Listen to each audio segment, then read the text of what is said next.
오늘 말씀을 가지고 우리 함께 감사회복이라는 제목으로 함께 말씀을 나누고자 합니다.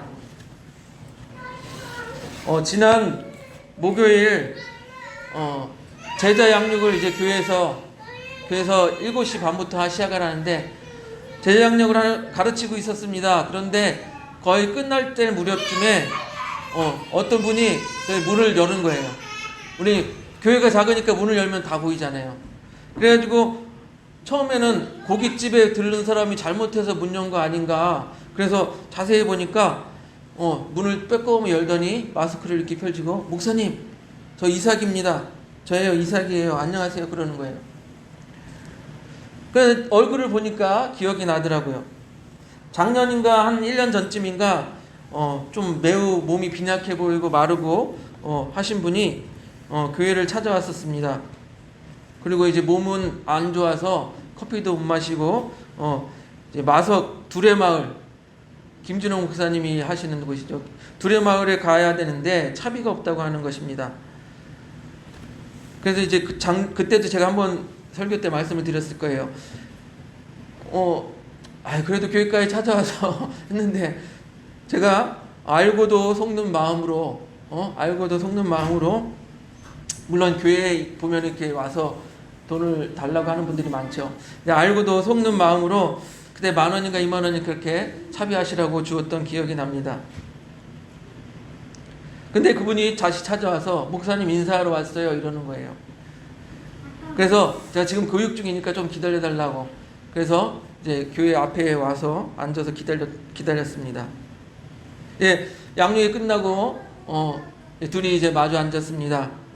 얼굴빛이 많이 좋아졌어요. 그때는 얼굴빛도 안 좋고 그랬는데 얼굴도 반들반들하고 얼굴빛이 좋아지고, 옷도 막 그때는 좀 추리했는데 새 옷을 입고, 가방도 좀 새 거 같은 그런 가방을 입고 잘 차려입고 왔습니다. 그래서 저는 이제 이분이 형편이 많이 좋아져서 인사하러 왔구나 이렇게 생각을 했죠.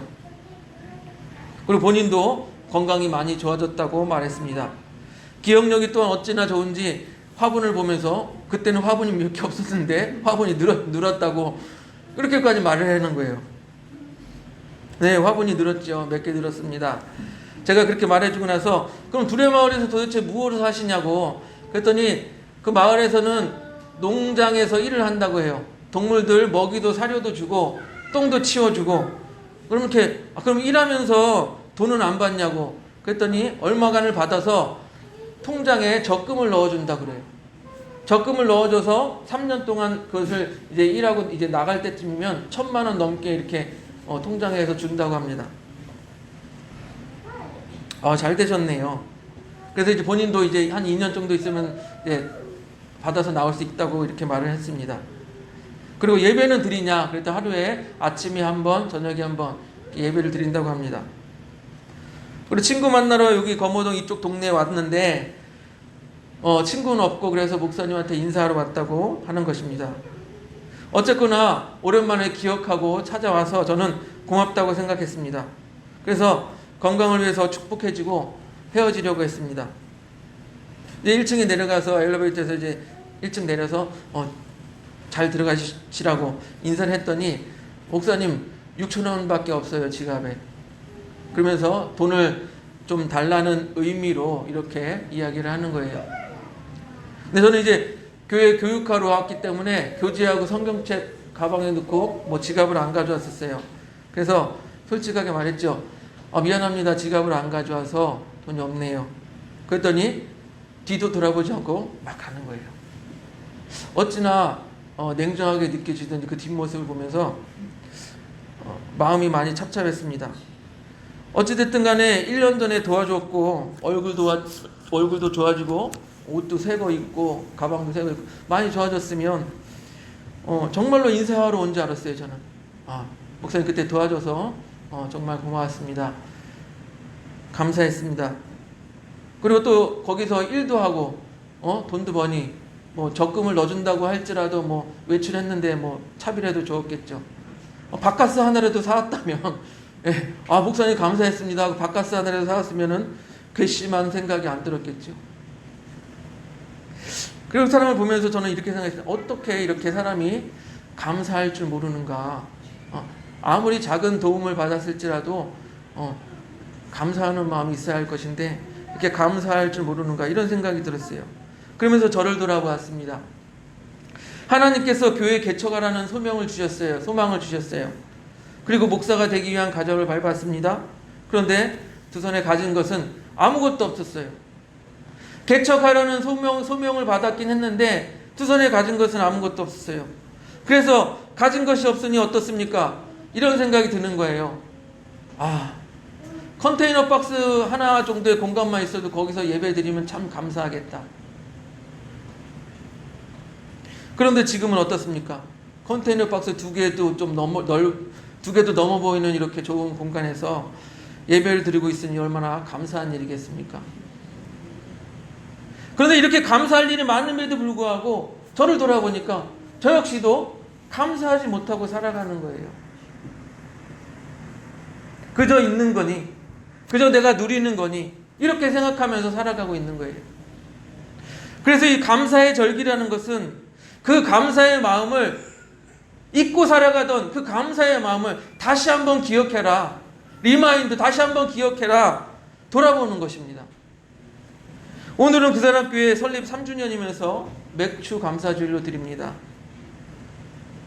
여러분, 맥주 감사주일은요, 오늘 본문에도 있지만 6월절 초막절과 함께 유대인의 3대 절기가 이 맥주 감사주일이에요. 맥주 감사주일이 아니고 맥주절이에요. 맥주절. 예.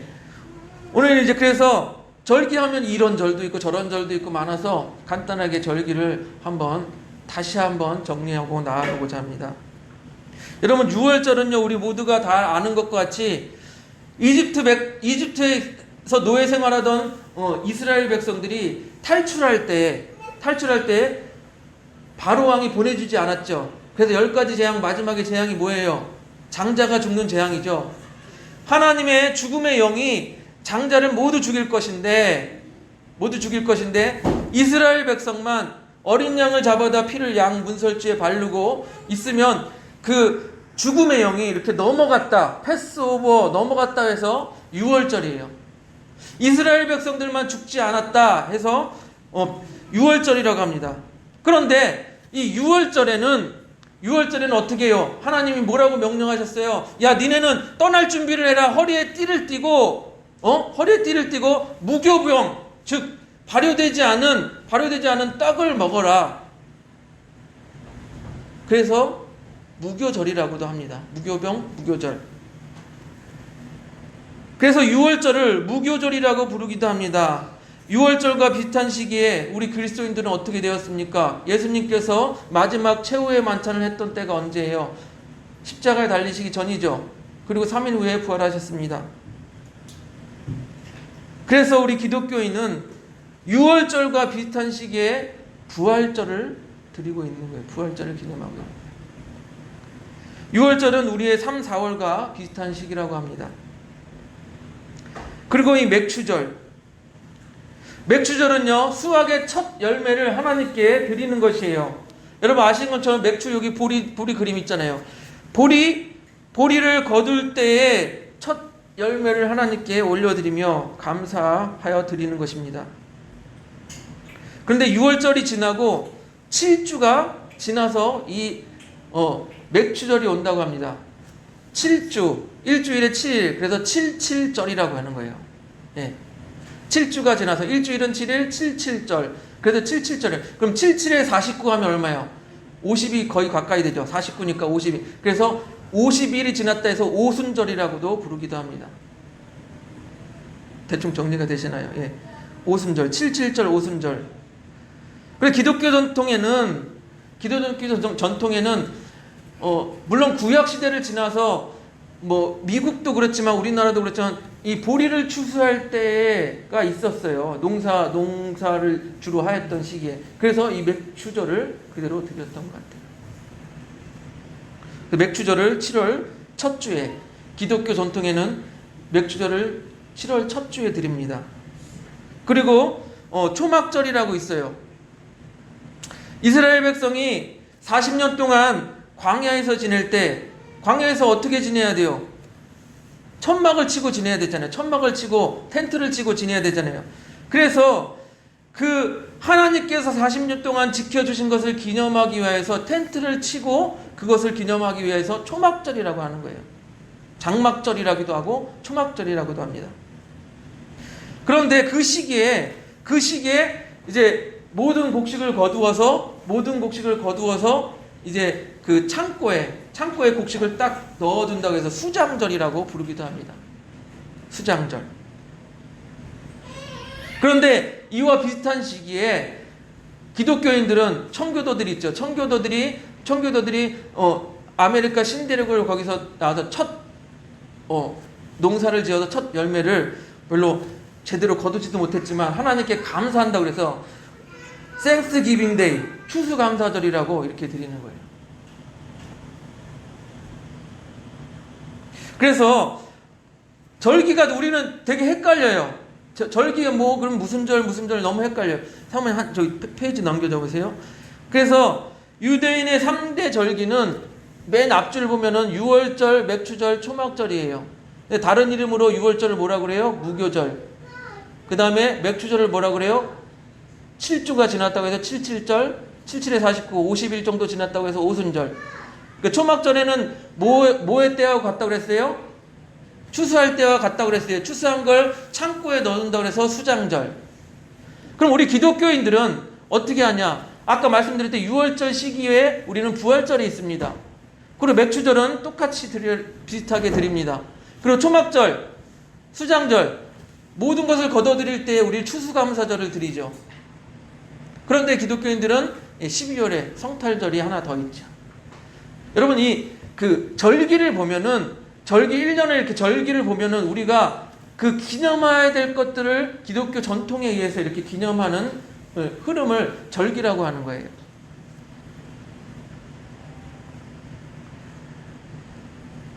우리가 기념하라 그래서 절기를 기념하는 거예요. 보세요. 6월절을 기념하면서 무교봉을 먹어요. 발효되지 않은 떡을 먹어요. 그리고 기억합니다.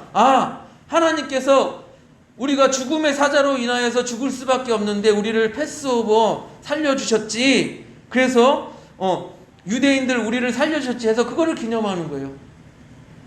마찬가지로 우리도 마찬가지입니다. 우리 모두 죽을 수밖에 없는 죄인이잖아요. 죽을 수밖에 없는 죄인을 어린 양 되신 예수 그리스도께서 우리를 위하여 대신 피 흘려 주심으로 우리도 죽음에서 패스오버 넘어갔잖아요. 구원하심을 얻었잖아요. 우리 비슷한 의미로 우리 감사하는 마음으로 우리가 또 부활절을 기념해야 되는 것 아니겠습니까? 맥추절은 보세요. 식량이 떨어져요. 작년에 추수하였던 곡식들을 다 먹고 나니 이제 여름쯤 되니까 식량이 다 떨어져요. 그러면은 어떻게 해요? 우리나라 보릿고개 있었잖아요. 풀 뜯어먹고 나무 뜯어먹고 그렇게 뜯어먹다가 이제 보리를 수확해요. 그러니 얼마나 그게 감사하겠습니까? 풀 뜯어먹고 이러다가. 그러니까 맥추 감사주일. 그러니까 우리나라도 과거에는 이 맥추절이 되게 중요했겠죠. 예. 그 감사함, 굶다가 식량이 없어서 굶다가 첫 수확을 열매를 맺어서 그것에 감사함, 그 감사함으로 드리는 것이 맥추 감사주일이에요. 또 초막절을 보세요. 광야에서 천막 치면서 지냈지만 하나님께서 만나와 메추라기로 먹여주시고 추울 때는 불기둥으로 더울 때는 구름기둥으로 인도하여 주시니 얼마나 감사해요. 그 광야에서 지냈던 그 감사함을 기념하기 위해서 초막절이라고 해서 장막절이라고 해서 이렇게 지내는 거예요.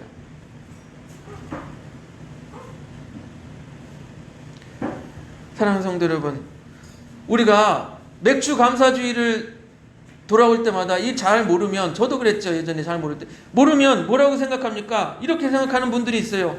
아니 지금 우리가 보리 농사도 짓지도 않는데 무슨 맥추 감사주일이야. 그래서 어떤 성도님들은 맥추 감사절은 지금 오늘날 우리의 이 기독교의 신앙과 좀 안 맞는 게 아니냐, 이렇게 반문하시는 분들도 있습니다. 그렇게 생각하면서 맥주 감사의 절기를 소홀히 취급하기도 합니다. 그 이유는 간단해요. 왜? 우리 보리농사 짓지 않는데 왜 맥주 감사주의를 짓냐 이거예요. 예. 그러나 우리 생각해 보세요. 아까도 말씀드렸다시피 우리나라도 보리농사를 안 짓고 이렇게 도시화된 게 불과 몇십 년 안 돼요. 그리고 시골에 계셨던 분들은 보리농사를 지으셨을 거예요. 우리나라에도 과거에는 이 맥주 감사주의, 특히 이 시골에 농사 짓는 교회에서는 매우 중요했을 거라고 저는 생각이 되어집니다. 그러나 지금 우리가 사는 이 도시 사회는 보리를 추수하는 사회가 아니잖아요. 매달 직장에서 월급을 받죠. 그러면 우리는 어떻게 이 맥주 감사절을 어떻게 우리가 생각하고 우리가 받아들여야 할 것인가 고민해 봅니다. 그것은 보리를 취수하고 아니고의 문제가 아니라 하나님을 향한 감사의 문제로 받아들여야 한다는 거예요. 우리가 반년 동안 아까 기도하셨던 것처럼 반년 동안 우리를 지켜주신 것 감사합니다.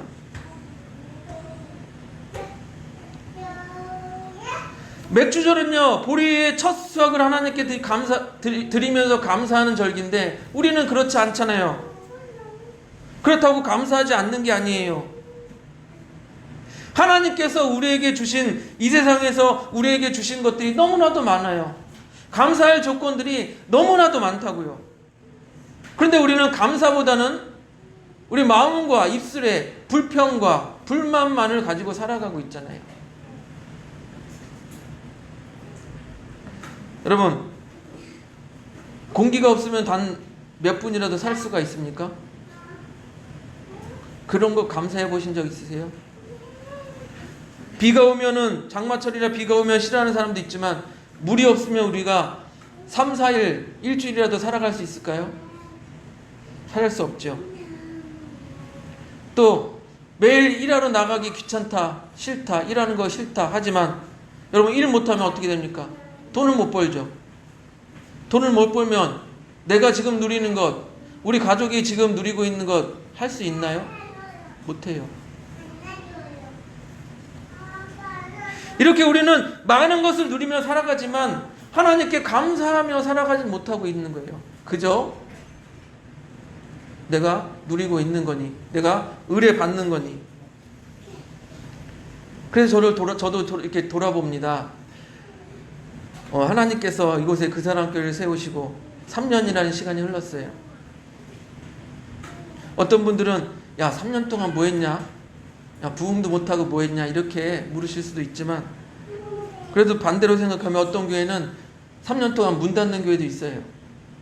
지켜주신 거 얼마나 감사합니까? 저는 다시 한번 감사합니다. 저에게, 우리에게 이 예배의 자리가 있고 또 함께 예배를 드릴 수 있는 우리 믿음의 형제 자매들이 있는 것에 대해서 너무나도 감사해요. 그래서 여러분, 이 맥주절을 기념하면서 우리에게 주신 것에 대한 감사의 마음을 회복하기를 바랍니다. 또 더불어서 예수님께서, 우리가 더욱더 기억해야 될 것은 예수님께서 나를 용서하여 주셨고 나를 구원하여 주셨다는 그 감격, 그 기쁨이 오늘날 우리에게 회복되어지는 맥주감사 주일이 되기를 주님의 이름으로 축복드립니다. 우리 함께 찬양하고 기도하겠습니다.